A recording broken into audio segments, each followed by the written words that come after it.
Hebrews. This is Prophets of Awakening. This is our men's advanced Bible study class.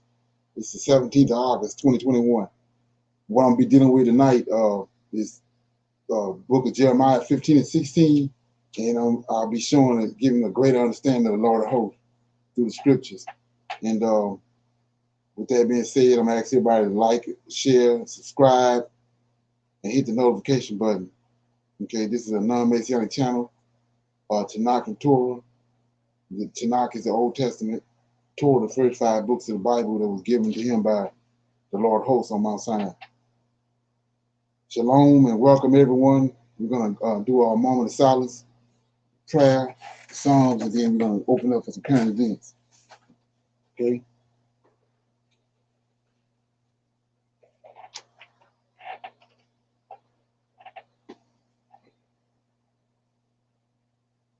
O Lord, I pray unto the Lord, my God. We make our confessions, O Lord, the great and dreadful God, keeping covenant and mercy to them that love thee and to them that keep thy commandments. O Lord, righteousness belongeth unto thee, but unto us a confusion of faith, as it is this day, to the men of Judah, to the inhabitants of Jerusalem, and unto all Israel that are near and that are far off, through all the countries whither thou hast driven us because of our trespass, that we have trespassed against thee. As it is written in the laws of Moses, all this evil has come upon us in the land of our captivity, here in the Americas, Caribbean, Great Britain, and Africa. O Lord, according to all thy righteousness, I beseech thee, and let thine anger and thy fury be turned away from thy city, Jerusalem, and thy people, and thy holy mountain.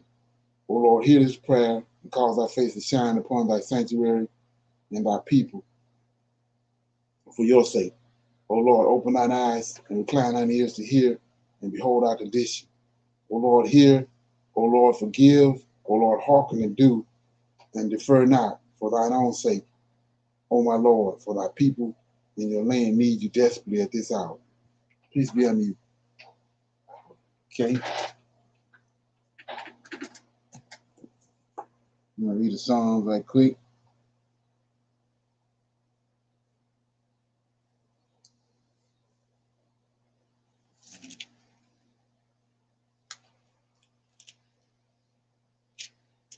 So I'll read Psalm 93.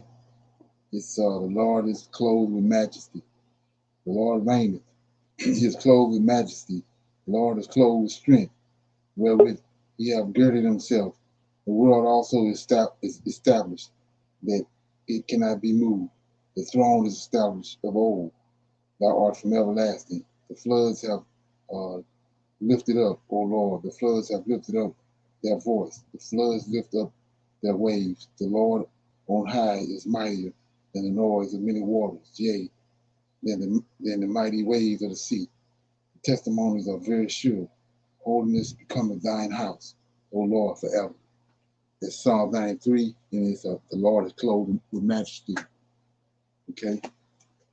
With that being said, anybody got any current events? Anybody got any current events they want to bring up? I just watched the video. Sorry, I just watched the video on. I guess in LA they had a anti-vax, anti-mask protest, and yeah, they got real rowdy. A couple people supposedly got stabbed at it. Where was it? Yeah, it's in LA. LA. Oh, yeah. I saw that somewhere. Yeah. Right. Yeah, everything you see happening in Australia and those other countries coming here. Yeah. Yeah, I see that now, especially what's going on in Afghanistan. I know that's coming. Right. Yeah, it's all scripted. Anybody else got anything? Hey, can you guys explain to me about this Afghanistan thing? Now, for weeks, they have seen these Taliban troops march across the country. Right. And all of a sudden now, since they reached the capital, it's a problem. But is that something they could have stopped way before now? Yeah, right, exactly, right. It has to be something they wanted it to happen to me. Right, yeah. I was saying, it's all scripted, but like I was saying before, it's a foreshadowing for us as Israelites, because like I said before, you don't want to be in a predicament that was people in when the Taliban got when America left and the Taliban showed up like that. They should have already had made provisions before. Oh, they had 20 years. They know what the Taliban gonna do. As soon as American troops leave, they knew what they was gonna do. And to me, this is something America wanted to happen too. Right, yeah, exactly. It's almost like Pearl Harbor. Set it all up. Right. Yeah. Okay. I was wondering about that. I was like, am I the only one saying this? I mean, they could have been stepped in and stopped those troops. Even if they didn't want to send U.S. troops, they could have sent NATO troops over. Right. Yeah. It's all scripted. Matter of fact, this video right now, what I'm getting ready to talk about next, kind of bouncing off yesterday. You'll see what I mean by it's all scripted. Okay. Anybody else got anything? Yeah, I mean, it's got to be scripted, because I'm looking at the armament that they have, the weapons that they got. The Taliban dudes have some things on the weapons, man. That's not what you can get just sitting up in the mountains. Those are like American sights and scopes, EOTechs and all of that stuff. That's some advanced technology they had on their weapons. Right. And then you have to remember, like I was saying before, about those, it says that in Daniel, when you rightly divide it, he said, the 10 toes is 10 different kingdoms. Like Ezra was saying, I was reading it yesterday, one behind the other one. It's still the fourth beast, but it's taking on 10 different forms. And so when you understand that back in the 80s or early 80s and late 70s, all the companies that made America great moved to China. So that means the same technology America got, China got it. So that's how they get a lot of this weapons they got ain't nothing but American technology that, that these American companies took to China. That's all it is. Another odd thing about it is none of America's allies is stepping in saying anything. Right. Everyone is quiet on the Taliban moving across. Basically, Right. Yeah. So that's a bit odd in this whole thing. Yeah. So what's the difference in that? Then that the big ass caravan they kept on coming across America heading toward the border. That was crazy. Yeah. So yeah. Okay, here we go.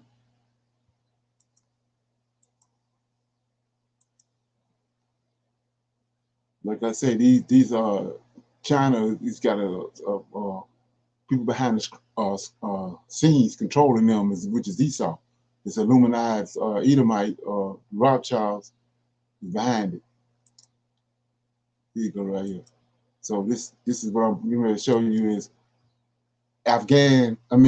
China's interest in Afghanistan, right? So look, see what China is. Can you see that? Yeah. Yep. See what China is? They go Afghanistan right here. They go to the border of Afghanistan right there. So look at this. This is a road, this little map. Right here. They go Kabul right down there. The place where the airport is and all that and all the drama going on, right here. You go Iran, all that China right here. I'm gonna let it play a little bit. Understand what is China's interest in Afghanistan. I already have a video on the entire Afghanistan issue and why the United States withdraw from Afghanistan. I'll put the link of that video in top right corner. If you're interested in watching it, please do so. The first thing that you have to understand is that China shares a small border with Afghanistan, which is roughly around 50 kilometers wide. They go to the place right there where all the drama is. Kabul. There it is. But we sitting there thinking all this stuff some kind of way disconnected from each other. But look at that. The Wakha corridor is part of Afghanistan's Barak Shah province. They go Wuhan. He just showed you Wuhan. It is a beautiful location. The Chinese can easily enter Afghanistan while enjoying the natural beauty of this location. So let's be absolutely clear about it. Chinese don't need Pakistan's help. They have direct access to Afghanistan. If at all, let's assume that the Chinese want Pakistan's help. That is purely going to happen on Chinese terms. China will dictate terms and conditions. In simple words, China will use Pakistan like a paper napkin. Pakistan is already neck deep in Chinese debt. Plus, So see that when he started talking about somebody in neck deep in debt, it's these blue-eyed bankers, and he hiding behind China. the Chinese are aware of Pakistan's double standard and greed. If you look at the Chinese expansionist policy, it is based on two important points. The first point is expand its territorial base by building ports, road and rail networks, and other physical infrastructures. And the second point is to expand its economic influence by selling Chinese products and expanding the Chinese market. To achieve these two goals, China uses its economic, political, as well as military force. As I've said, China has direct border with Afghanistan. For China, Afghanistan is of strategic importance. Through Afghanistan, China can access Iran and other Middle Eastern countries. China can also access the Persian Gulf, Arabian Sea, and the Indian Ocean. A couple of months back, if you remember, China had signed MOUs with Iran worth $400 billion. Both are nuclear states. Plus, we also know US is watching this. Yeah, that's Edomite money right there. The 400 billion Edomites. Iran already has US sanctions. A sanction means no one will trade with you. China doesn't care about US sanctions. They both are open rivals. That means this China-Iran deal can also be seen as a step towards securing Chinese energy demand. Although they have not officially said this, but what else Iran has to offer apart from oil, natural gas, and nuclear products? We also know that China is Saudi Arabia's top economic trading partner. China currently is the biggest importer of Saudi oil. And now this growing relation between Iran and China, don't you think the Saudis are not aware of this? They are. But you have to understand that Saudi Arabia's relations with China is not strategic. It's normal business. China purchases oil, it is not taking it for free. And then everyone knows about Saudi Arabia and other Sunni Islamic countries. They are bitter rival of Iran because of the Sunni-Shia divide. China does not give a hoot about all of this. China has a lot of money. China can do trade with Iran or Saudi, or maybe with both. It's up to them. So China's growing relation with Iran is an indicator that Afghanistan will play the role of a facilitator. And China has no problem what US or Saudi Arabia thinks. Now, if you look at the South China Sea route, it is being constantly monitored by the Indian Navy, as well as the Quad, which comprises of United States, Japan, India, and Australia. To reach Middle East, China desperately wants to secure its land route through Afghanistan, either directly or through Pakistan. The land route is much cheaper, safer, and shorter when compared to the sea route. I'm not saying China will abandon its sea route. I am saying China is also securing an alternative land route under the One Belt, One Road initiative.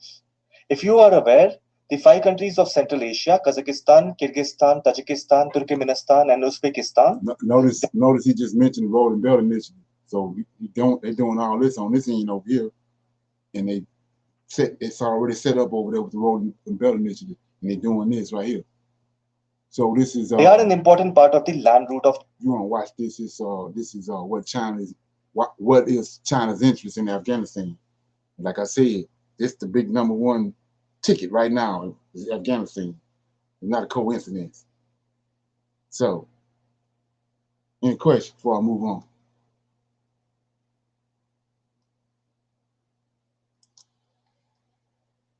Okay. So, like I was saying before, at the same time they're doing that, you're gonna check this out. Like I said, there's a number of, I was telling you about the documentary on the Puppet Master. If you haven't watched it, you need to watch that. Check it out right here. Let's see what I'm looking at.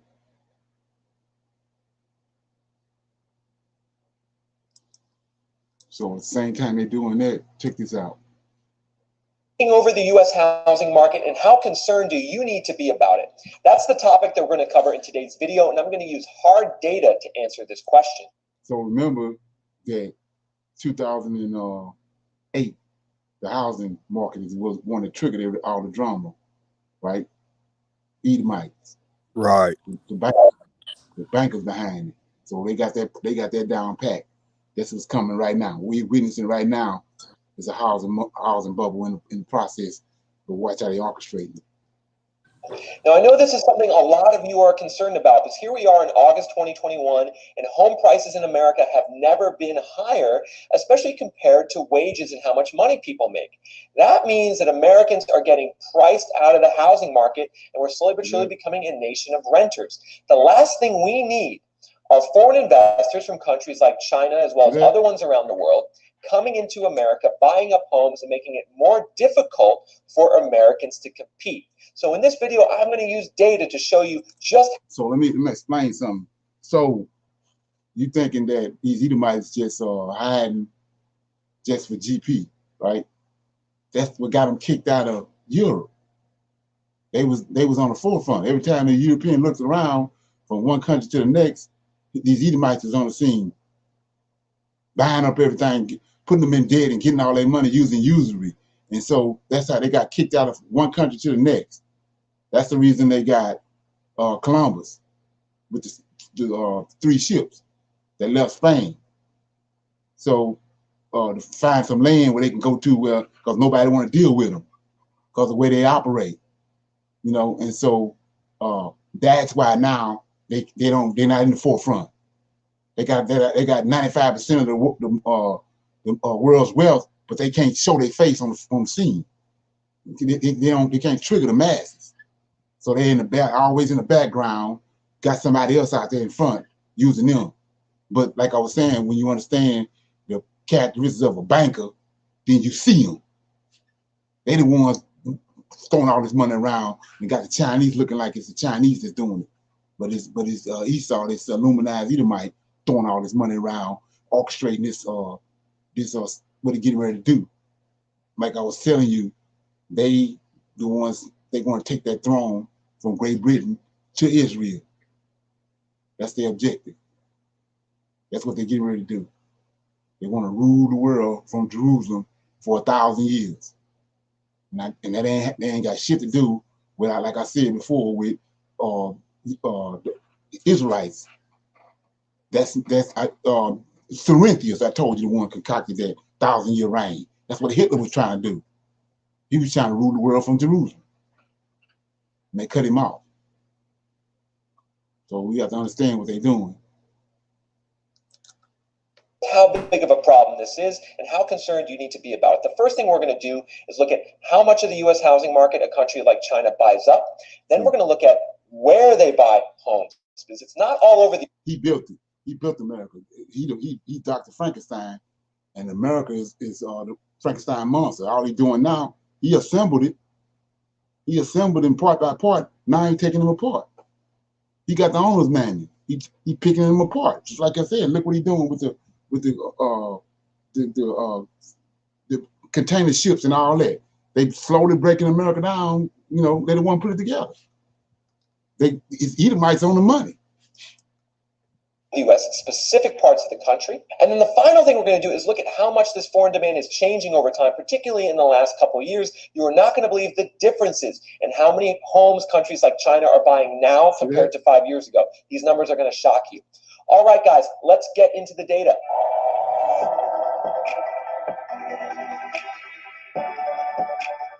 So how much of the U.S. housing market does a country like China own? How many homes, and what's the dollar value of those homes that foreign investors from China have purchased? And that's what we're looking at. It ain't red up there at the top for the GP. 5 countries that have the biggest ownership share of the U.S. housing market. And we can see number 1 is China.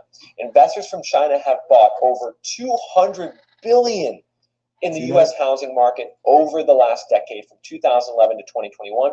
This is data that comes from the National Association of Realtors. They put out an annual report each year showing what foreign demand for the U.S. housing market looks like. And you can see that China is by far in the driver's seat in U.S. housing market demand. Interestingly, number 2 is Canada.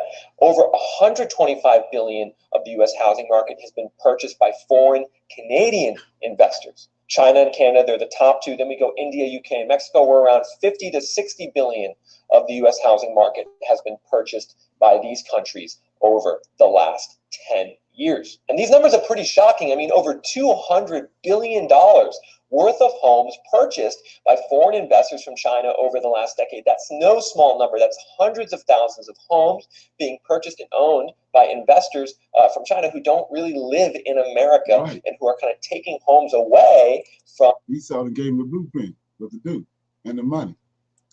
Americans who are trying to buy them. And I think the other surprising thing from that graph is Canada. I mean, no one thinks about Canada in terms of like countries that could be buying up U.S. real estate, but they are the #2 country doing that. And so it's really important to think about like where this foreign demand is coming from. And it's additionally important to think about where are they buying? Because this is really the key point. A lot of people like to think of the U.S. housing market in aggregate as far as this foreign investor demand goes, but it's actually very specific places that these countries, investors from these countries are targeting. It's not as if they're going to every single state and buying an equal amount of homes. In fact, certain states across the country have almost no foreign demand, while other states have a very high level of foreign demand. So it's really important to understand where they're buying so you can know if like you live in a certain area, am I going to have to compete with a foreign investor from China or Canada or Mexico or India when I'm going to buy? Yeah, so I want to shine a light on something right quick. You know, I said it a couple of times before, and I don't think it really, you know, it might have been registered. So if for 500 years, 600 years, 700 years, you got homosexuality all through your culture, it's in your DNA, right? And so they got all, I'm showing you these bankers got all this money and all that. What they doing with it? We know they got a track record that goes back thousands of years. They've been sleeping with the kids, the boys and the girls and all that. That's what they do. So Most High says, let our people go to Deuteronomy 28 and deal with that about the curses, but they don't deal with 32 when the Most High said, don't deal with their knowledge. Don't. It's Israelite knowledge is different than their knowledge. So when you in these last days and you searching the scriptures out and you trying to get to the truth, the faggot got it. He the one. That's their knowledge. They know all everything that we trying to find out. And what they done did is the scriptures hook with the faggot got it. They don't want to know. They don't want to know what that's the knowledge bring the wealth. If they got all the money, they got the knowledge. They know what's happening. They been hoodwinked it, so they're gonna tell you if you're listening. They the ones got all the knowledge. So why am I saying all this? Because right now we scrambling saying that, you know, we trying to deal with a community and do this and that in a certain area. Well, he's gonna tell you what area you need to be going to. He's gonna tell you right here. In a minute, he's gonna show you in this video and the next one. I'm gonna show it to you. Buy my home. And you can see that represented on this map where we are looking at the states that have the highest level of foreign home buying demand from China specifically. So the states with the most demand coming from China. And you can see, you know, this should jump off the page to you. They already know where they're going. What they're going to do away is how much demand is flowing into California from China. Over 1/3 of all the Chinese home purchases in America were in California. So you can't really like divorce those two. You need to think about Chinese investor demand. Well, you got to think about California because that's where the bulk of it is going. It's not go back to the drama. Go back to the drama in the 2020 election. Georgia, see that? Look at the guy over there now, Abbott in Texas. Yeah, both of them faggots. Look at California, where all the drama at. See, it ain't hard to figure this out. It's where all the drama at. Where these faggots, they already know what's going on. These places being targeted. Okay. And when you think about it, I guess it's not that surprising. We obviously know that culturally speaking, there's a huge Chinese influence in places like Los Angeles and San Francisco, and there's also a lot of direct flights from China to California. So that's why you likely have a big presence of Chinese investor demand. But it's not only in California. If we actually go to the East Coast, we can see here that New York State accounts for 8%. And then if we were to total up the individual numbers here in New Jersey, Connecticut, Massachusetts, and New Hampshire, that comes out to about 13 or 14%. So the Northeast in general also gets a large slice of Chinese investor demand. Over 20% of Chinese purchases are in the Northeast. If you guys are enjoying this content, please just help me out and hit that. I felt a sense of relief after looking at this data because I was concerned. This is China 2021 U.S. housing market, China takeover. Okay. Right. That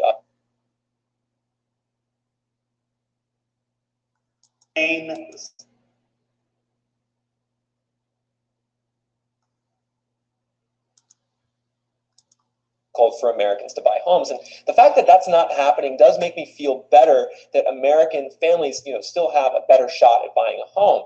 At least it's not going to be a foreign investor that comes in and buys it out from under them. However, I'm also left feeling not so great because if it's not, foreign demand that's causing the craziness in the U.S. housing market right now, with record levels of appreciation, according to the Case-Shiller Home Index, with prices at their highest level ever relative to wages in the economy. If it's not the foreign demand that's causing this and pricing out Americans, then what is? It's got to be something domestic. And I think that's kind of the disturbing thing here, is that it's actually something domestic, something within America, that's making the housing market so difficult, so expensive, pricing out so many Americans. And, if you've watched my channel, I've done videos on, some of the boogeymen for the U.S. housing market. BlackRock is one of them. And I don't really think a company like BlackRock is really participating much in the housing market. I don't think a lot of the hedge funds and REITs are really participating much in the housing market, nor now do I think that foreign buyers are. However, there is one entity which I do think is having a significant impact on pushing home prices up and pricing out Americans. What is that entity? It's Zillow. I did a video on this. Yeah, Edomites on that. When you go do the research, it's the Edomite company. So the thing of what I'm saying is they know just how to do a demo job on anything. They know just how to do it. They bring in off-brand people you thinking that's had nothing to do with them, but they have everything in the world to do with them. These Edomite companies that's doing this, just like with slave trade and all the slave ships. They had all these, you thinking all these different people had these slave ships, but Esau owned all the slave ships, had different other names all on them. It's an old playbook. So, like I said, this is China 2021 U.S. housing market takeover. This place going down. That's what I'm saying. People can fumble with it if they want, but it's going down because these clowns don't want it here no more. They through with it. They headed toward Africa. So let's look at this. Hey, Leonard, here in this Las Vegas Valley, right, they are putting up housing everywhere. Right. If there's empty land, a house is going up on it. Right. And I saw that Vegas was in the white on that map. And that kind of explains this boom of houses that's going up. Right. They making it. They doing it well. They know where everything. They got targeted areas. Mm-hmm. They bringing chaos and different same way they do with war. They bringing chaos in certain areas and doing certain things in other areas. Where they know they know a bunch of things you don't know. And they manipulate it. So check this out. This right here what's going to blow your mind right here. Okay, so just like Gates, he's talking about the virus. So they got him like he's some kind of prophet or something. He predicted the virus would come. No, you already knew you was gonna bring a virus. So they telling you right here that in 2021, the housing market is gonna be a housing crash.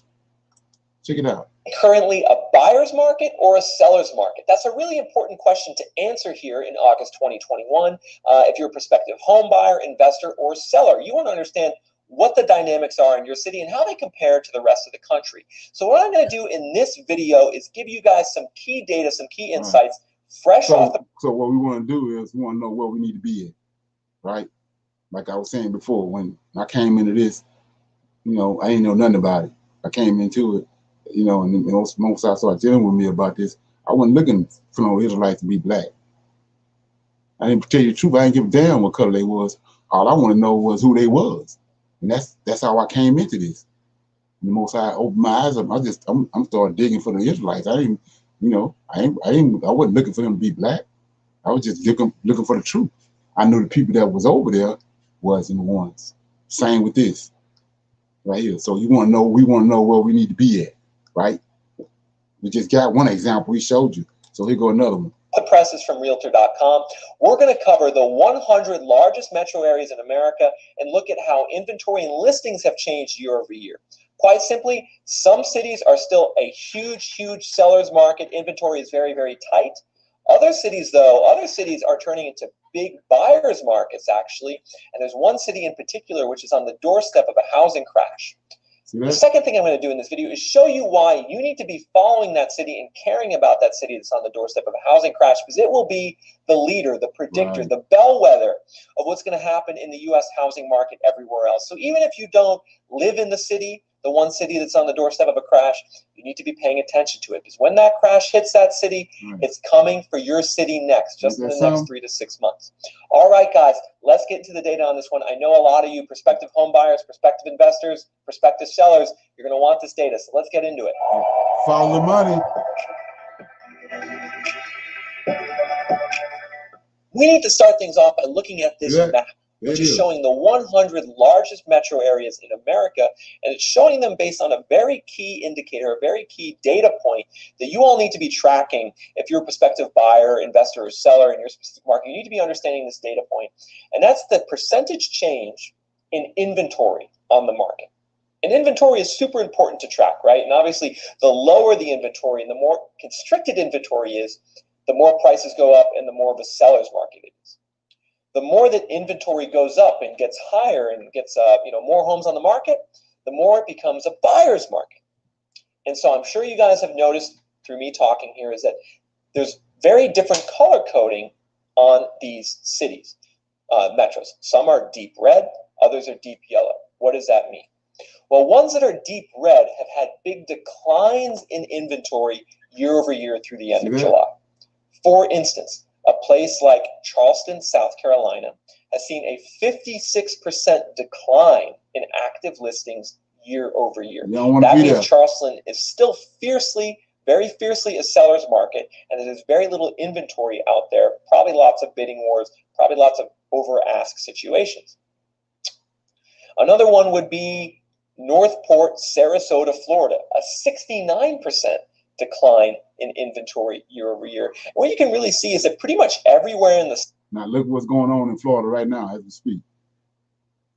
Southeast is like this, is in deep red. If we were to go to Tampa, if we were to go to Orlando, if we were to go to Nashville, if we were to go to Raleigh, where we've seen a 64% decline in inventory in Raleigh. So what this map and data is saying is that the southeast part of the U.S. is still very much in a frenzied, mania-driven segment of its housing market cycle. And if you're a buyer in the southeast right now, it's very difficult for you. But now, of course, not all parts of the country are red. Some are yellow. And what does yellow mean? Well, yellow means that there's actually an increase in listings and inventory on the market year over year through the end of July. One such place is Washington, D.C. There's actually a 14% increase in listings year over year in D.C., which indicates the market is softening, becoming more of a buyer's market. Another place would be Akron, Ohio. Another place will be Milwaukee, Wisconsin. But really what I want to point you to is the West Coast. You can see here that there's some yellow in California. A place like San Diego is actually seeing a 5% increase in inventory year over year. So San Diego, which is a very hot market, is starting to see more listings. Fresno is starting to see more listings, and Stockton is starting to see more listings. But really, no market in America is seeing the type of inventory surge that Boise, Idaho is. Or I should say Boise. There's no Z in it, apparently. It's not Boise, it's Boise. Boise. 34% increase in active listings year over year. An absolutely massive surge in inventory through late July 2021 compared to late July 2020. No other market is even close to what's going on in Boise. So if you guys are enjoying the data presented in this video and you want to see more of it going forward, just hit that like button. When you do that, it feeds YouTube's algorithm, gets me some more views, and actually allows me to produce more of this content going forward. I actually went from doing 2 videos per week to 3, all because of the support that you have given me on this channel. Additionally, leave a comment. I want to hear what you are seeing in your market specifically. What city do you live in? What's the housing market look like? If you leave a comment, I'll try to actually respond and let you know what the active inventory and listings change is year over year in your city. All right. Okay, this was Housing Crash 2021. Starts here. That was the name of that. And I'm gonna, I think I got one more. Let me see if I can get one in here. Yeah, let me see. This is it. Okay.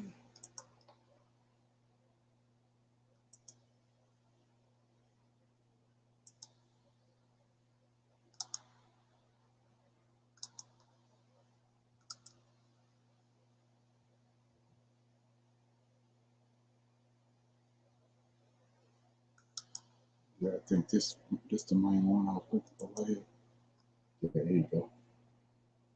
Yeah, check this out. Buyers who, all right, So great, you can prop up. This is the housing 2021 housing bubble.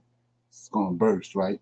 The 5 cities that will survive the crash is what you want to know. The market in the short term, when the market turns, all of those people are going to be out the door, and who's going to be left is going to be the local households to support it. So when I first started wholesaling,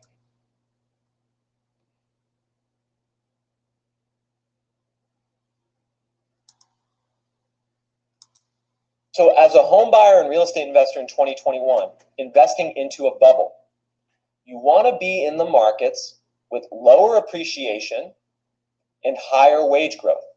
Low appreciation, high wage growth means that you have a much better fundamental foundation for your local real estate market. So when the bubble does pop and that maybe prices do start going down and inventory starts going up, if you're in a market like a Baltimore or an Albany, the local renters will still be able to afford the homes. And that's very key. The local renters will still be able to afford the homes, and they'll step in and support the market. In a place like Boise or Austin, the local renters are totally priced out right now. So they're going to wait for prices to fall before they can afford a home, right? And so that's the key determination here, the relationship between prices and wages. Now, in addition, in a market, if you're investing in 2021 and you want security, you want to feel safe, not only do you want low appreciation leading up to now and high wage growth, you probably want to invest in a market that is of a certain size, just population-wise. You don't want to invest in a place that has like 50,000 people. There's a lot of insecurity, especially economic insecurity in those markets. It's also very easy to add new supply. So you want to invest at least in a population that has a 500,000 or so, like a certain baseline of size is a very important thing. And then the other thing is you probably don't want to invest in a place that has economic contraction, right? And the reality is we're going to be excluding a lot of the high growth markets from our analysis here with our price appreciation cap. But at the same time, we don't want like huge economic declines. Obviously, that's not good for real estate markets. So the other thing you want is at least a certain degree of economic stability, right? You don't want to see like in, for instance, Peoria, Illinois, which is a cheap market, but it's lost 10% of its jobs over the last. Yeah, another thing about this is, when you look at it and search this stuff out, is you got it's a bunch of Israelis over here, but they dressing like Americans, like white Americans, but they're Israelis. So if you just take a double look at this dude, he Israeli, more than likely Messiah. So they over here dressing like Americans, but you can tell, you can see, some about them ain't right. So you say, why am I saying that? Because they by the time they get 12 years old, they done went all through the Tanakh, the Torah, and all that up and down backwards. Their whole existence is they loaded up to knowledge of the scriptures. Then they go into wherever they got them doing, but they come up from a little bitty boy to 12, 14 years old. They know the Torah and the Midrash and all that stuff backwards and forwards. The pros in it. We just the opposite. 5 years. You probably don't want to be in a market like that. All right, so guys, are you ready for the big reveal of the markets that are going to survive the next housing crash? Let's get back into that map. Wow. Here we go. Right look at this, guys. We went from 500 to, we actually have about like 13 or 14 left on here. And these are really the only handful of markets that meet our investment criteria that we just discussed. After the bubble crash. Really, everything else is pretty much off the table. If we're saying lower appreciation, higher wage growth, a certain population size, and not too many job losses, these are really the markets that fit the bill.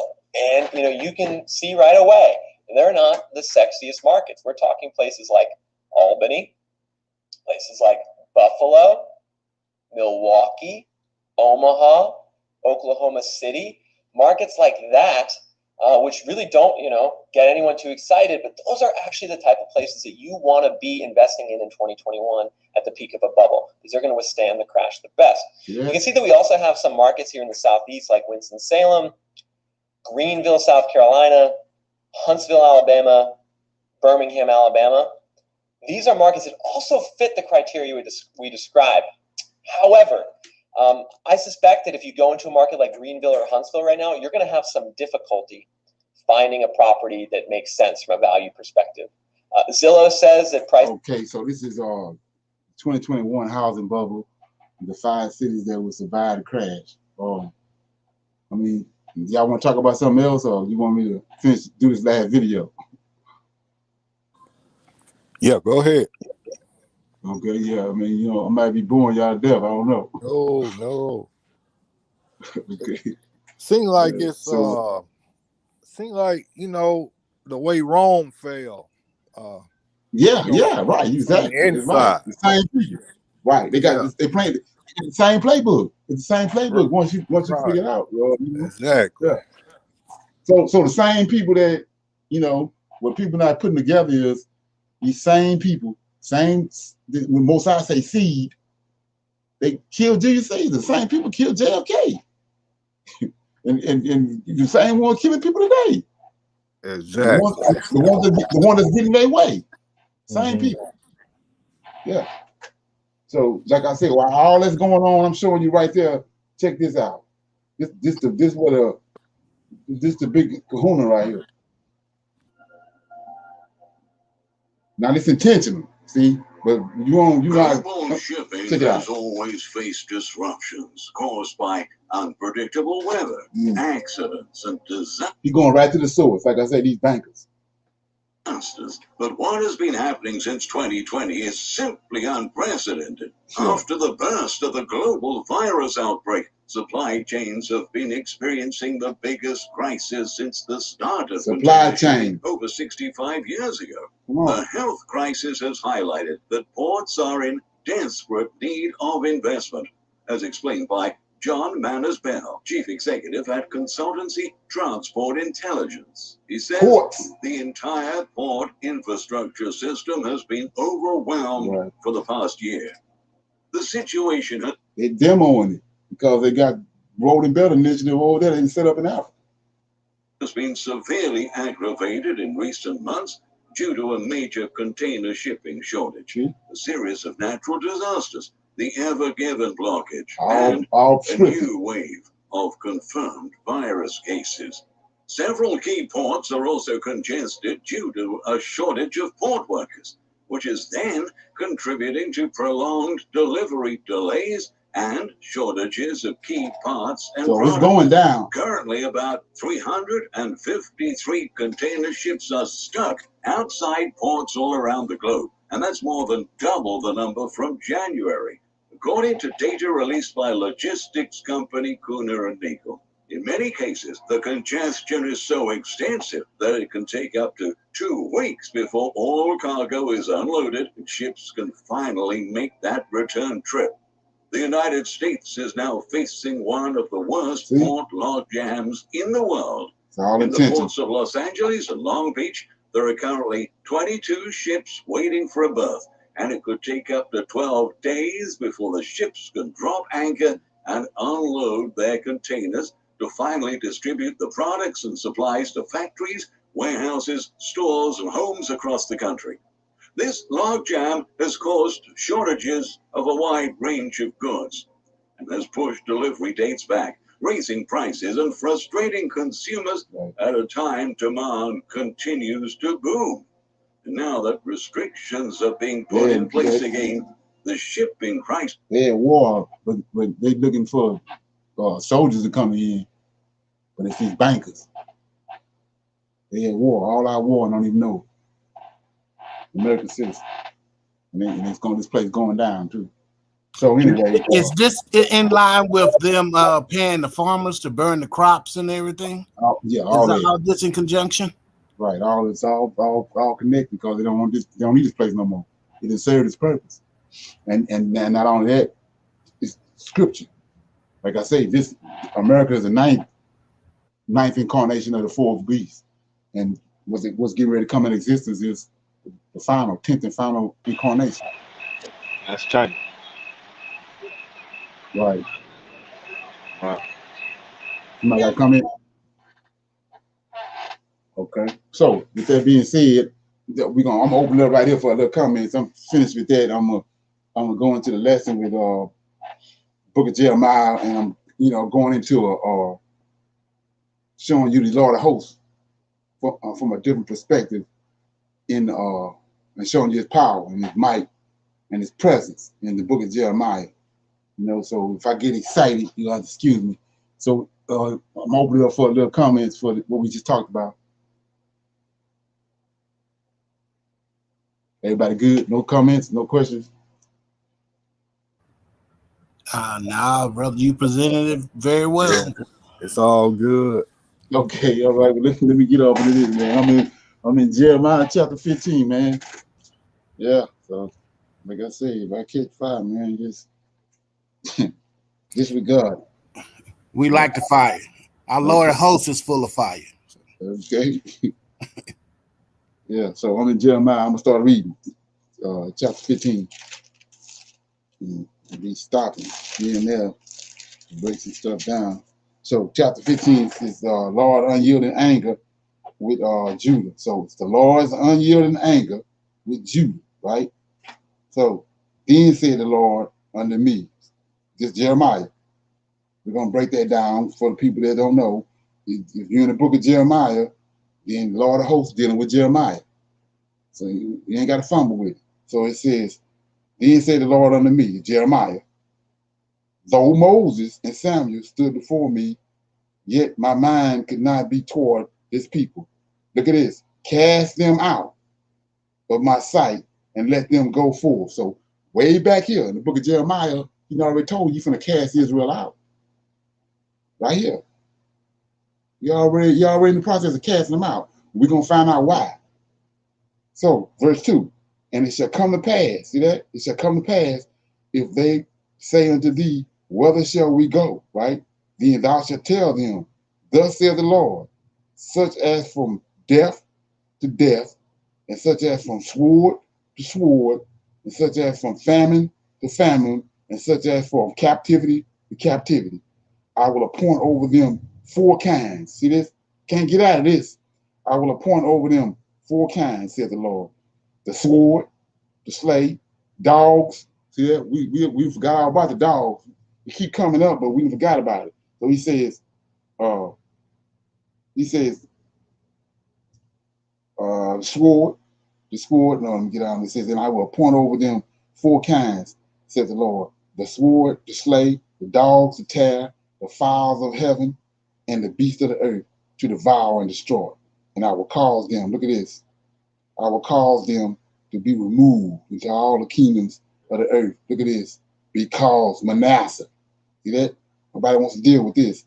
Because Manasseh, the son of Hezekiah, king of Judah, for that which he did in Jerusalem. So now we need to know what it is that Hezekiah did. I mean, what it is that Manasseh did. So let's look at it. This is the Hezekiah that we know about, the righteous Hezekiah. This is his son. So right after Hezekiah passed, this boy came on the scene. He the one of the reason why we over here. He one of the major reasons why we over here in America. See that? So he says, I'm gonna read 4 again. I will cause them to be removed into all the kingdoms of the earth because of Manasseh, the son of Hezekiah, king of Judah, for that which he had did in Jerusalem, right? So notice that this is before the Babylonian captivity. So they was moved. It's a known at that time, the known world was the area over there.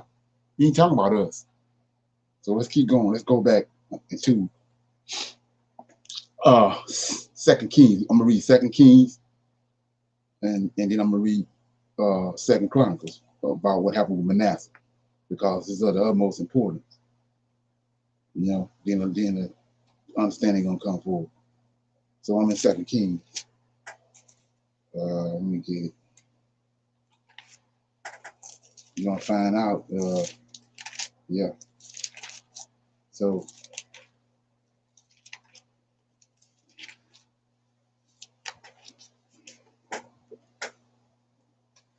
give me a minute.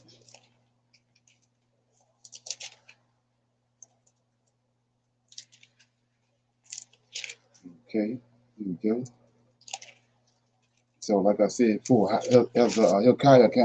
Hezekiah came and reformed Israel. He was a reformer. he was one of those seeds out of David that was likened unto David.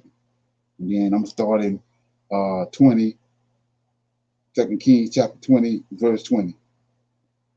And it says, you got it?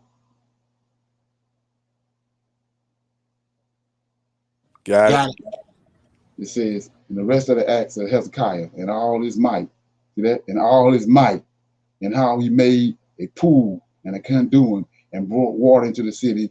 Are they not written in the books of the Chronicles of the kings of Judah? And Hezekiah slept with his fathers, and Manasseh his son reigned in his stead. So here we go. 21. 2 Kings 21 says, Manasseh was 12 years old when he began to reign, and he reigned 55 years in Jerusalem.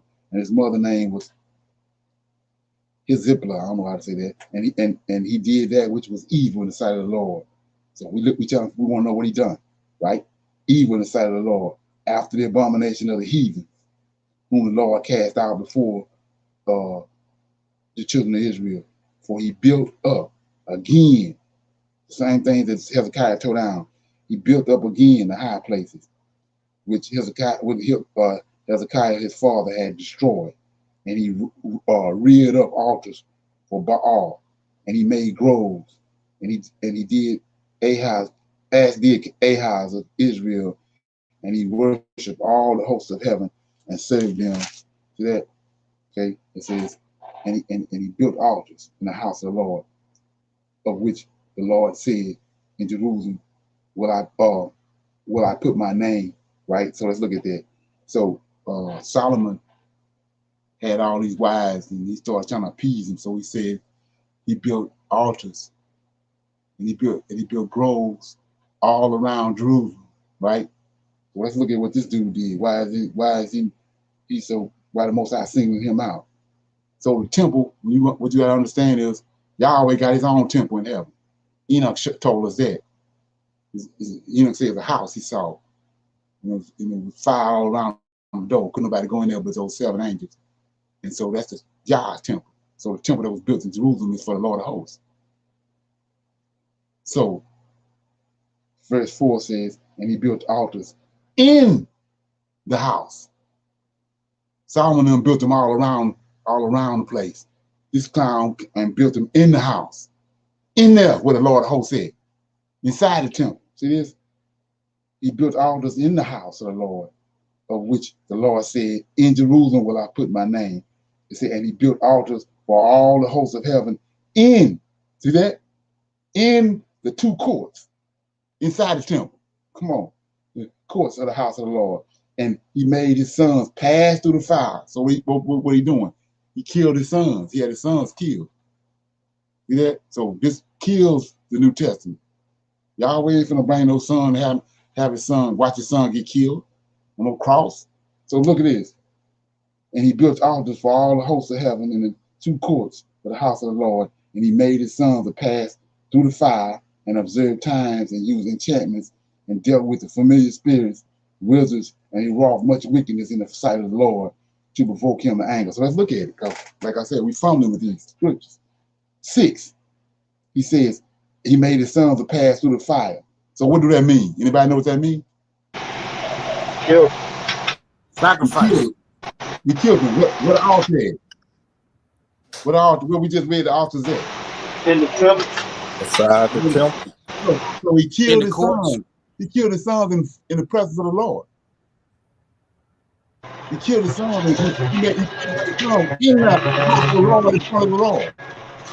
Yeah, you can't get more disrespectful than that. You can't get more disrespectful. Right. So let's bring it. Let's narrow it down, because when Cain and Abel went to make the sacrifice, who was standing on the altar? Michael. Right. Lord of hosts. Mm-hmm. Lord of hosts. He the one told Cain, you can't come up here. Right? Right. So I'm showing you right here. Ain't nothing changed. So Adam's descendants came to the point where they done built a temple for him. He's standing in there. And so this dude coming up, killing his sons in front of him. Let's read it. It says, and he made his sons to pass through the fire and observe times and use enchantments and dealt with familiar spirits and wizards and he wrought much wickedness in the sight of the Lord. Where the Lord is? He in the temple, ain't he? Right. Yeah. Mm-hmm. So he's doing it in his sight. That's what we filming with this. So let's go back again. I want to ask a question. 6. And he made his sons to pass through the fire, observe times, used enchantments, dealt with familiar spirits, wizards, and he wrought much wickedness. So where all this come from? That I just read. Didn't the fallen angels teach this to the women? Right. All what I just read. All this came from the fallen angels. See that? So 7. And he set a grove. Yeah, so it says, and he set a graven image of a grove that he had made in the house. See that?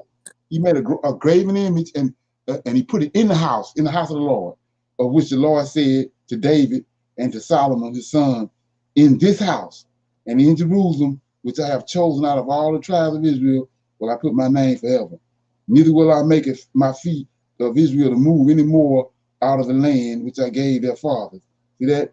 Only if they will observe to do according to all that I have commanded them, and according to all the law that my servant Moses commanded them. So let's look at this. Verse 8 says, neither will I make their feet to move any more out of the land. So see that? He says that before this guy came, he said he made a covenant with Israel. He ain't gonna never let them, they ain't gonna never leave the land no more.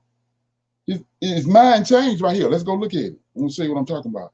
Go to 2 Samuel. Hold that. Go to 2 Samuel.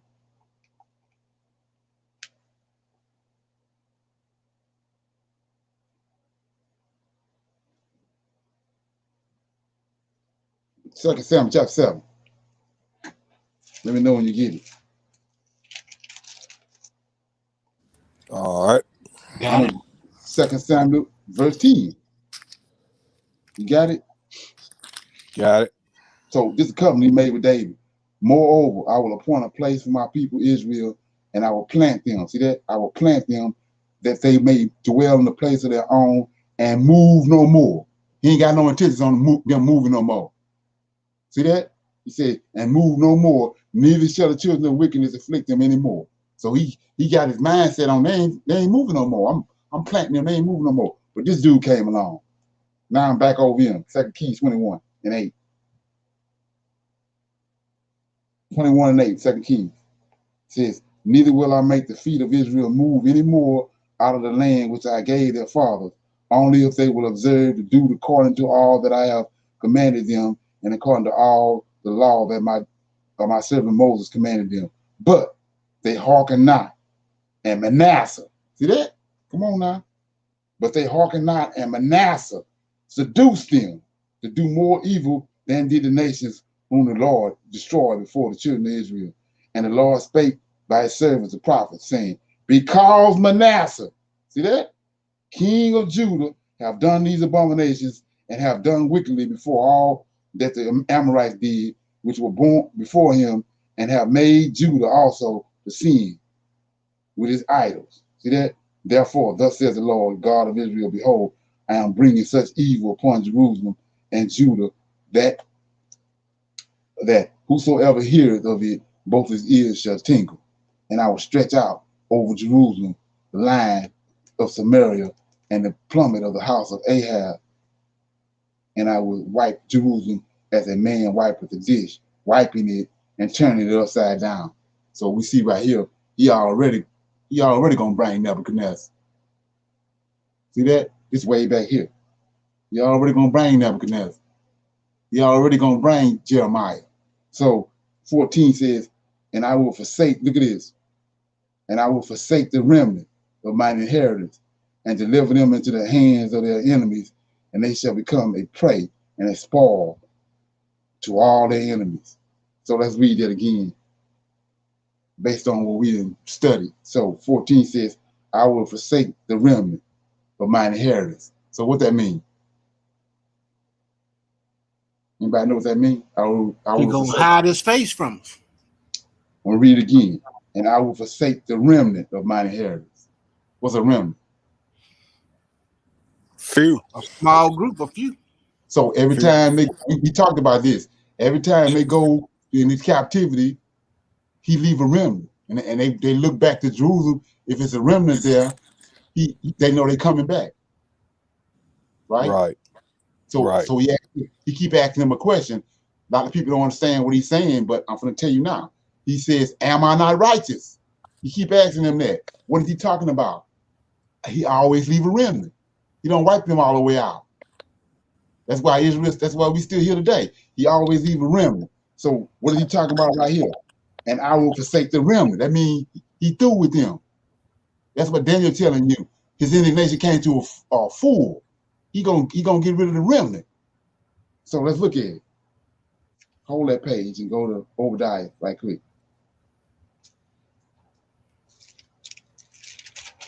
We're gonna see who killed the remnant.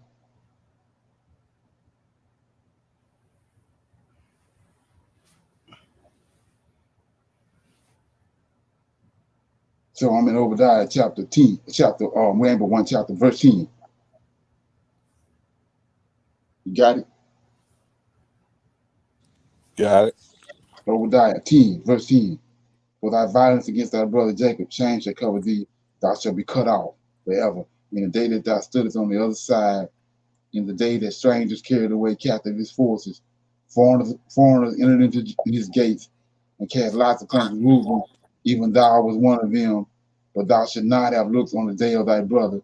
He's talking to Esau, in the day that he became a stranger, neither should thou have rejoiced over the children of Judah in the day of their destruction, neither should thou have spoken proudly in the day of their distress. Thou should not have entered into the gates of my people. See that? In the day that of their calamity, yea, and thou should not have looked on their affliction in the day of their calamity, nor had laid hands on their substance in the day of their calamity. This is when Antioch Epiphanes came. 14. Neither should thou have stood in the crosshair. See that? To cut off those that did remain, the remnant. Right here is when he gave the remnant up. See that? Should cut off those that did escape. Neither should thou have delivered up those that did remain in the day of distress. See that? He gave the remnant up right here. That's how we know this ain't Obadiah ain't talking about after Babylon. He's talking about after Antioch Epiphanes came. He killed Esau came in and killed the remnant. And I'm showing you right today, these Edomites, same ones that's behind everything all the way up until now. They're the ones got rid of the remnant. That's the Most High talking about back here in Jeremiah. What I just read. Okay. You see that?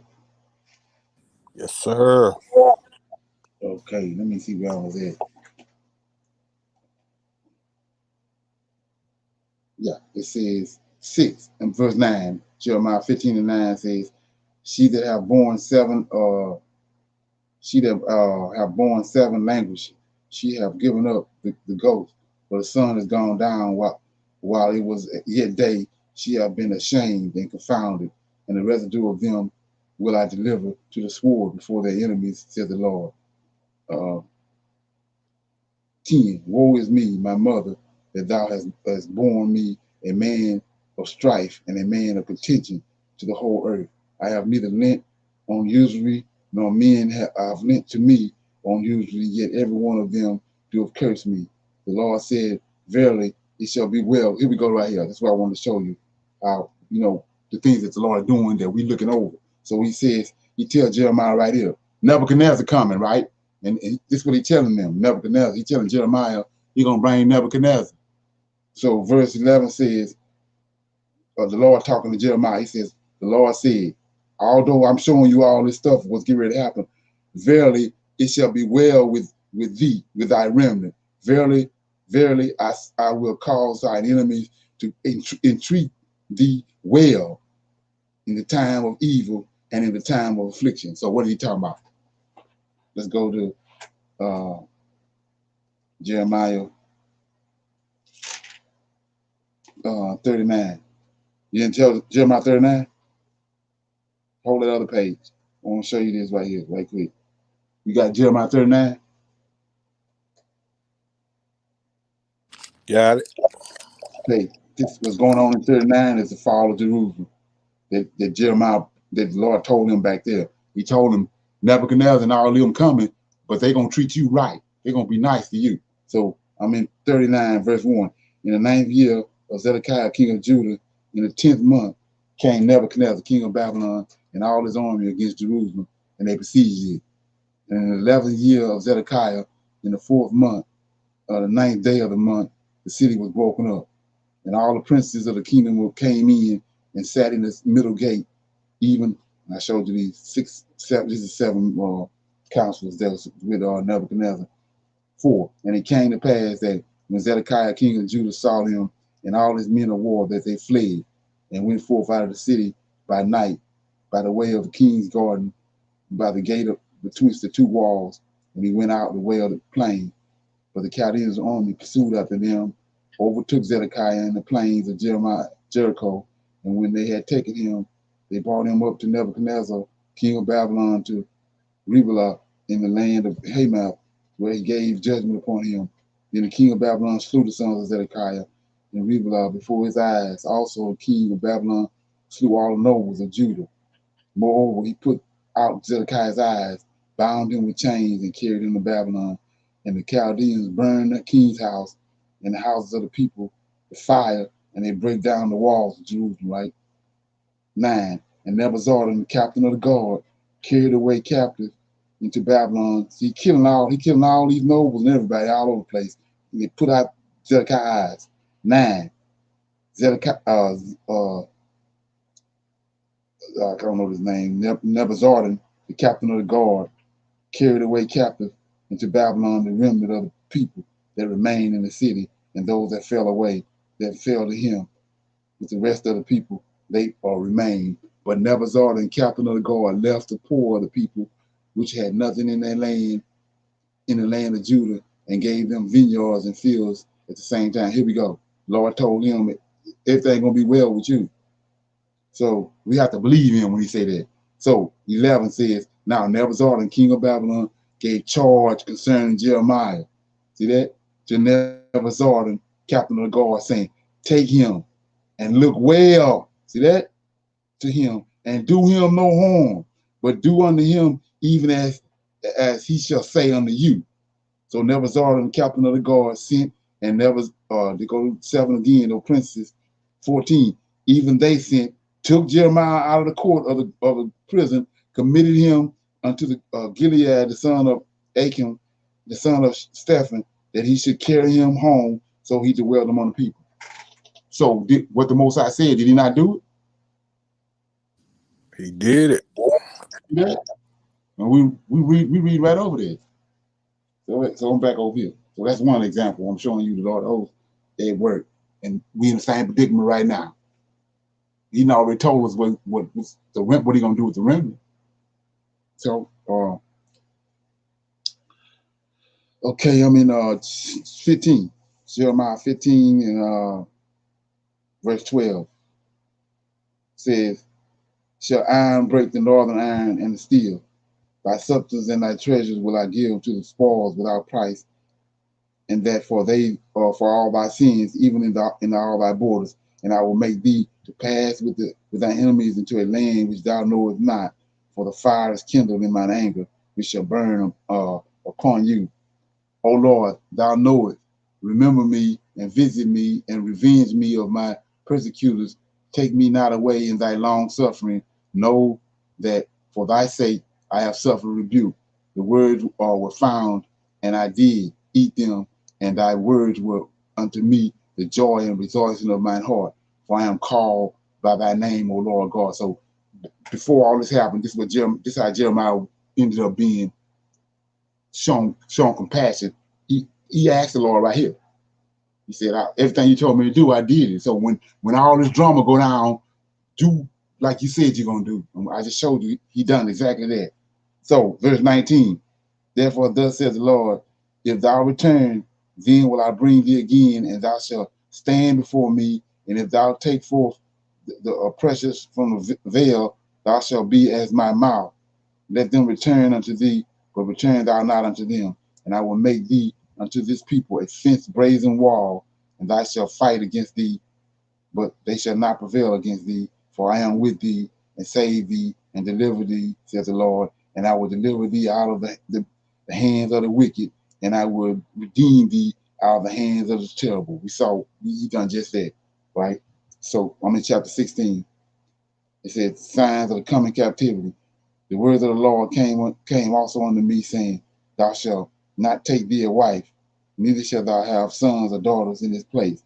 For thus says the Lord concerning the sons and concerning the daughters that are born in this place, and concerning their mothers that bore them, and concerning their fathers that begot them in this land, they shall die of a grievous death. They shall not laminate, neither shall they be buried, but they shall be as dung upon the face of the earth, and they shall be consumed by the sword, and by famine, and by the carcasses shall be meat for the fowls of the heaven, and for the beasts of the earth. For thus says the Lord, enter not into the house of mourning, neither go to laminate, nor bemoan them, for I have taken away my peace from this people, says the Lord, even long suffering and mercies. Both the great and the small shall die in the land. They shall not be buried, neither shall men laminate for them, nor cut themselves, nor make themselves bald for them. Neither shall men tear themselves for them in mourning to comfort them for the dead. Neither shall men give them the cup of consolation to drink for their father or for their mother. Thou shalt not also go into the house of feasting to sit with them to eat and drink. For thus says the Lord of hosts, the God of Israel, behold, I will cause to cease out of this place in your eyes and in your days the voice of myrrh and the voice of gladness and the voice of the bridegroom and the voice of the bride. So when did all this happen? When Nebuchadnezzar came, right? Right. Okay, can I reference this to today? No, I can't reference this to today. I can't go to Jeremiah. I can't go and Jeremiah and say Jeremiah ain't talking to us. Right. See what I'm saying? He ain't talking. So anyway, 10 says, and it shall come to pass when thou shalt show this people all these words, they shall say unto thee, wherefore hath the Lord pronounced all this great evil against us, or what is our iniquity, or what is our sin that we have committed against the Lord our God? Thou shalt say, thou shalt thus say unto them, because your fathers, right, forsaken me, said the Lord, and have walked after other gods, and have served them, and have worshipped them, and have forsaken me, and have not kept my law. So in Deuteronomy 28, what did it tell you? Twice. In verse 30 and in verse 64, that he's going to scatter us and we're going to worship another God, right? Right. He said nothing about we're going to worship him. He said Right. he's going to scatter us and then we're going to worship another God. And then in the latter days, we're going to seek him and find him. So that means all that time we worship another God, right? Right. So same thing right here. He said he's gonna bring the Chaldeans to scatter them, and they ask them why. And he said, tell them, for your fathers have forsaken me, said the Lord, and have walked after other gods. See that? Not him. And serve them. That's what he told us we're gonna do now. We're gonna serve another God until he come back, right? And have forsaken me, and have not kept my law, and ye have done worse than your fathers. For behold, ye have walked everyone after the imagination of his own evil heart, and they may not hearken unto me. Therefore will I cast you out of this land into a land that ye know not, neither ye nor your fathers, and there ye shall serve. See that? Here we go again. And there ye shall serve other gods, day and night. Where will I say? Let me see. Where I will not show you favor. Therefore, behold, the days come, said the Lord, that it shall be no more be said, the Lord liveth that brought the children of Israel out of the land of Egypt, right? But the Lord liveth that brought up the children from the land of the north. So where's the land of the north? North America. Babylon, right? That's what I'm trying to get you to see. He ain't talking to this. Ain't you can't reference this to the day. See, he telling them, I took you, I came and got you out of Egypt. Now I sent Nebuchadnezzar and Nebuzaradan here and took you to Babylon. And now I'm gonna come and get you from the north country, from Babylon. All this had already happened. See that? So he says, this is why they can't see the Lord hosts, because what they're doing right here. So he says, therefore will I cast you out of this land into a land that ye know not, neither ye nor your fathers, and there ye shall serve other gods day and night, where I will not show you favor. Therefore, behold, the days coming, said the Lord, that it shall be no more said, the Lord liveth that brought you out of the land of Egypt, but the Lord liveth that brought you, the children of Israel, from the land of the north, and from all the lands whether they have been driven, and I will bring them again into their own land, and gave them this land that I gave to their forefathers. So Jeremiah told them, you're going to Babylon for 70 years. 70 years been gone, right? Right. So what are you talking about? After 70 years, I'm gonna bring you back from the north country, from Babylon. Okay. You can't reference this to the day. So right. 15 says, 16, behold, I will send for many fishers, said the Lord, and they shall fish. So this is how Esau and hoodwinked this. He got you thinking about 12 disciples right here. See that? Behold, I will send for many fishers. See, JC went to the Galilee and got 12 fishermen. So behold, I will send many fishers, said the Lord, and they shall fish for them. And after I will send for many hunters, and they shall hunt for them from every mountain and from every hill and out of the holes of the rock. For mine eyes are upon all the ways. They are not hid from my face, neither is their iniquity hid from mine eyes. It's going to be plain in a minute. And first, I will recompense their iniquity and their sins double, because they have defiled my land and have filled my inheritance with the carcasses of their detestable and abominable things. O Lord, my strength and my fortress and my refuge in the day of affliction, the Gentiles shall come unto thee from the ends of the earth and shall say, surely our fathers have inherited lies, vanity, and things wherein there is no profit. Shall a man make gods unto himself, and they are no gods? Therefore, behold, I will this once cause thee to know, I will cause them to know my hand and my might, and they shall know that my name is the Lord. So that's how I wanted to end this right here. I don't know if anybody been reading over this or not, but it says, everybody trying to figure out what his name is.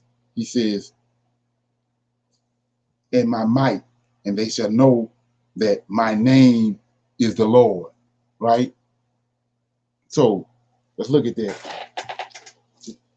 What he said his name was at the burning bush.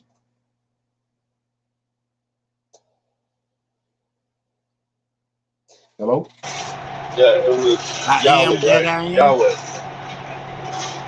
At the burning bush, he said, I am that I am, right? Right. Yahweh, right. Is that the same person? The person that was talking to Moses at the burning bush, is that the same person right here? Don't sound like No. it. No. No, let me show you. Let's go all the way in. We're going all the way in right here. So go to Genesis 32.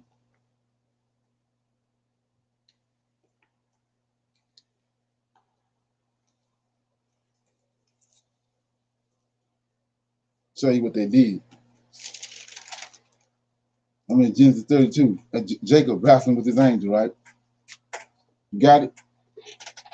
Got it. So I'm in 25. And when he saw that he prevailed not against him, he touched the hollow of his thigh, and the hollow of Jacob's thigh was out of joint as he wrestled with him. And he said, let me go, for the day breaketh. And he said, I will not let thee go, except thou bless me. And he said unto him, what is thy name? See that? And he said, Jacob.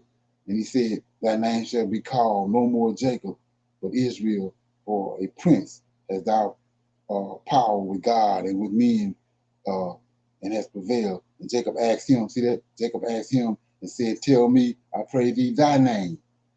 See that? And he told him, Michael. but they didn't hoodwinked all this. So let's go back over where we was at in Jeremiah. So 21, 16 and 21. Therefore, behold, I will this once cause them to know, I will cause them to know mine hand and my might, and they shall know that my name is what? Michael. Come on. Michael. Come on. Let that firmate. So this is what they done. They didn't all through here, they didn't hoodwink that. He was telling them all through there his name. They didn't took it out because of, you know, when they concocted JC and they merged the two. You know, you can't, we see it now, but when they first done this, with us being lost, we couldn't see that was two different beings. They got you thinking it's the same being. You see that? Yeah. Okay. Yeah. So he was telling them all along what his name was. They didn't took it out. So Yahweh put his name in Michael, right? Right. He named him Michael El, he who was like Yah. And Michael put his name in Jacob. Right. Because Jacob is Michael people. Right. And they were saying all that. They were doing all that, you know, and they was doing that. You know, all that was known at the time before they got out to our scriptures. Right. They took that out, but they was telling him, you know, they knew what his name was. He was telling them his name. Because like I said, another incident was when Samuel was born. Remember, the angel came to Samuel's mother, and then he left, and when he came back again, she went and told her husband. They ran him down, and they wanted to know what his name was. They ain't just asking his name for the hell of it. They first of all, they got the book of Enoch, and Enoch had told them all of the names. They knew all that. They had the writing. Yeah. So that's why they asked them what their names is. And what's this? You know, Michael is our prince. He's a prince, right? He's a god. I mean, he's an El, but he's the prince. And, and he told Jacob that he would be a prince, right? Right. Prince with men. Prince with man, yeah. Right. And so that's your order right there. But like I said before, you can see what they done because you know, it ain't the Lord. He told him what his name was. Let me give you another example of what I'm talking about. So go to Daniel chapter 12. Daniel chapter 12 right quick. Then we're gonna close out. Let me see. Yeah. Daniel chapter 12. Leonard, before we close out, I got a verse for you too. I want you to check out. Okay. I'm in Daniel 12.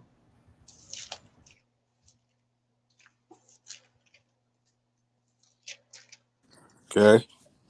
Verse 1. See, show you what I'm talking about. And at that time, Michael El. See that? See, they ain't phoning with it right there. They telling you his name. So why would you say Michael right there? And then, but over there, you're gonna say the Lord.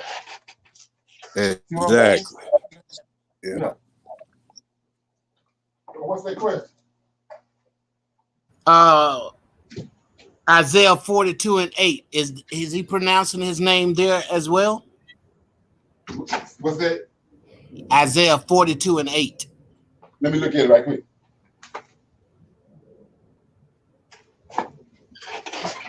Isaiah 42:8.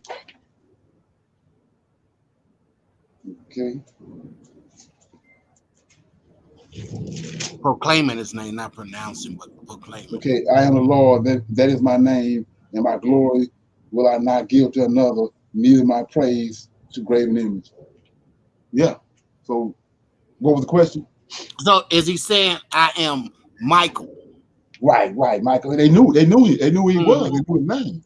Like I was saying before, you gotta look at before the flood, they had no all these books right here, Isaiah and all that. They had them. What book they had? They had the book of Enoch. Right. See what I'm saying? So all the Enoch writings went on the ark. They had no First and Second Chronicles and all that. They had Enoch writings.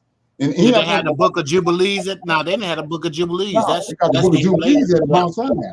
Right. Because that's what I was telling you. What people don't understand about the book of Jubilees, the angels are telling you the story in the book of Jubilees. Correct. That's why they're dealing with. That's why it's Jubilees. They're dealing with every 50 years, Jubilee. A Jubilee every 50 years, and they tell the story from the angelic perspective and angelic time frames by Jubilees. So that's what that is. But like I said before, the flood, they got the book of Enoch. He said he took Enoch up, and Enoch came back down with a book, and that's what they was reading. So Enoch telling you point blank what their names is. These 7 angels that he Most High created, formed in the beginning. This their names. Right, because the names are all through the book of Enoch. Right, and that's what the people ask Michael him. And the other angels. Right, so when they see them, that's what they ask him. Who you are? That's what they want to know. And then he turn around and tell them. Right, and so like I said, you can see that by what they wrote down in Daniel chapter 12. Why you ain't say the Lord in Daniel 12? You know what I'm saying? And Jacob asked him his name. Yeah, right. Then they turn around and say he Lord, but that's not what it was. It's not what was right. Right. Yeah. You can see how they hook with. Well, that showed the Lord of hosts made them leave his identity in a particular spot so that we can find him and find our way back to him. Right, exactly. And he, when he said they're gonna hide his face from us, that's what he's talking about. They're gonna come and tamper with the book and hide him from us. That's what they did. They did just what he said he was gonna do. They hid us from him and hid him from us. But now we in the latter days, these books coming out. Because I remember back in 2010, when I was on the road for those 7 years, and it wasn't no. I mean, I looked everywhere. It wasn't no Book of Samuel. You know, Nathan was a prophet and a seer during the time of David. So I'm like, hell, if I want to know what really was going on, I want to see the book of Nathan, or and then the book of Gad. Gad also lived during the time of David, and I searched everywhere. There wasn't no book of Gad. And just before I came on here, I went to eBay and I typed in Gad, and the book of Gad came up. Book of Jehu, book of Nathan. All of a sudden, all these books, they bring these books out. They're in circulation now. Yeah, in circulation. I remember back in 2010, you couldn't find it. There wasn't no book of Gad. Yeah, I was researching those books like in 05 and 07. They wasn't out. You couldn't find them. Yeah. I was like, wow, this is crazy. Yeah, that's amazing. Yeah. So what that mean? They had to fully tamper with the book before they could let them out, I guess. Yeah, they let them out. Yeah, but the trick to it is that the mindset that we have, no matter what they done to it, we're not reading it the way they telling us to read it. Right. We reading from the Spirit of the Most High on us. We ain't reading like they say. Because everybody that go to seminary, every time you give a sermon, when you finish the sermon, you gotta close with JC. So that's why they can't see they can't see the scriptures for what they are, because they're too busy trying to put JC in the story. Find him in the scriptures. Right. Yeah, so anybody got any comments or questions before we get up out of here? Great lesson, bro. Yeah. Hey, just one thing. When you was over in 2 Chronicles reading about Hezekiah when he passed away, something that we kind of glanced over is that Hezekiah built a public works system in Israel. Right, exactly. Right. When they talk about the conduit, that he brought a conduit through Israel, he instituted a public works system. Mm-hmm. It's also in the book of Isaiah too about that. Yeah. Right. Okay. He put an upper and lower pool in as well. Okay. So just bringing that out to show how great our forefathers were. I mean, they were great craftsmen, engineers, Right. uh, scholars, teachers, Right. kings. So, you know, They don't want you to know that. truly, that melanin was up on our people, that we did great things. We wasn't walking barefoot through a desert. Right. Right. We Oh, also knew. Go ahead. no, so I was just saying, I always wondered what the upper and lower pool meant. Never knew that. Always Yeah, wondered. that's the public works system that Hezekiah and the other kings put in place Right. Exactly. to bring water through for irrigation, bathing purposes, and Right. the what nots, that they had to do with it. Right. Right. That falls right in place with the fact that when he says that he got a covenant with David, he always gonna raise up a seed like unto David, and and those Hezekiah was one of them. Josiah was one. Those were the ones that brought the innovation and A renaissance, yes, of a all the sort. ingenuity to Israel. Right. But like I say, you can't see none of that as long as you're dealing with JC. You can't see all that. So they would have 2 or 3 wicked ones, but he always gonna have a righteous one like David, liking unto David. That's the whole covenant that he got with David. He gonna always raise up a seed like him. After so many wicked ones come, he's gonna bring a righteous one just like David. And Hezekiah was the last one. But Zerubbabel, Hezekiah was the last one before Nebuchadnezzar came. Then he raised Zerubbabel up. Zerubbabel was the last one. Right. Before he destroyed the nation. Right. Nah, I did, because most pastors would say the last king, even the ones that are quasi-intelligent, would say the last king was Zedekiah. Nobody ever mentions Zerubbabel. Right. Exactly. They can't mention Zerubbabel because he killed the whole party. You got to throw the New Testament away once you find out who he is and what happened with him and what was going on when he came on the scene. That's him in let me look at it. Look in Zechariah chapter 9, verse 9. So Zechariah and Haggai came out of Babylon with Zerubbabel. And like I said before, they came out, their mode of transportation was asses and mules and coats of an ass. So, in Zechariah right quick. You got it? 99.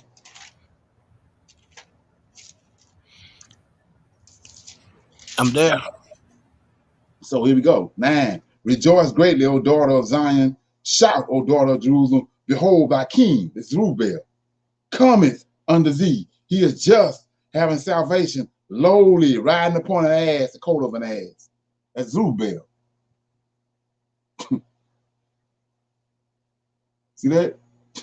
Yeah, had us thinking that was JC. Yeah, but that's Zerubbabel coming back to the remnant. Right. He came back with Zechariah and Haggai. Right. Let's look at it. Let's go to Haggai right quick. I'll show you what I'm talking about. Go to Haggai. Chapter 2. Haggai and Zerubbabel, when they got back and started building Zerubbabel temple, Haggai and Zerubbabel was the 2 standing there prophesying while the temple was being built. So I'm in Haggai chapter 2, verse 20.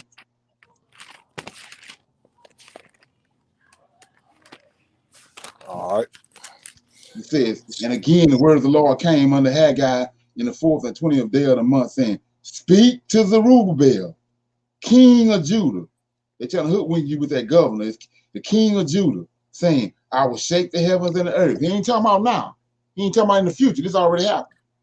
I said, I will overthrow the thrones of the kingdoms. I will destroy the strength of the kingdoms of the heathen, and I will overthrow the chariots and those that ride in them, and the horses and their riders shall come down, every one by the sword of his brother. In that day, says the Lord of hosts, I will take thee, O Zerubbabel. See that? My servant, son of Sethel, said the Lord, and I will make thee as a signet, for I have chosen thee, said the Lord of hosts. So that's who on the mule, that's who on the donkey, the king, your Messiah, the anointed one, coming under you, lowly, riding upon an ass, coming from Babylon. He got Zechariah and Haggai with him. He got nothing to do with JC. Come on. Ain't that something? Yep. Yeah, that's powerful. Yeah. Brothers, I was reading earlier, I'm thinking about back to Zechariah 9:9 was talking about Zerubbabel riding up on the ass into Jerusalem. Right. I was reading earlier today of all the Old Testament prophecies that they hijacked and added into the New Testament. Man, it's so numerous I cannot go through the list with you. Exactly, right. Exactly. Man, they have plagiarized and hijacked so many of the prophecies and tried to attribute them to the Christ of the New Testament, right? And to make him a Messiah and to give him some validation. Really, it was done to give him some validation. Right, and that's what he's talking about. In Daniel 8, they're gonna change times, which is prophecies, and the law. That's what he's talking about. They fumbling with that. And that's exactly what he did. He said, you heard it said by them an eye for an eye, a tooth for a tooth. But I say, come on, bro. Stick with the law. Yeah. Right. But I say.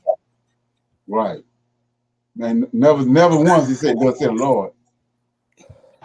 Never once. Where's that? I never seen that in the New Testament. Thus save the Lord. It says a voice came unto me, Abraham. Right. Any voice can come to you. Right. Voices come to me all the time, say, "Yeah, you may want to go do this and go do that." Yeah. But I know it's not righteous. Right. So the real king came all the way. The real king came all the way from Babylon riding on an ass, while Jesus just came from down the block. Right. Exactly. Right. Exactly. That's good. Right. It is crazy how that now when you have the information you have now, it's crazy how Zerubbabel was in there and you just read all over it. Man, never saw it. Right. Yeah. Amazing. Like I say, they have to take me back to 25 years ago. They can cut my head off, man. I can't even imagine. Oh yeah. Flying man walk, man. Yeah. You trying to explain that 25 years ago, boy.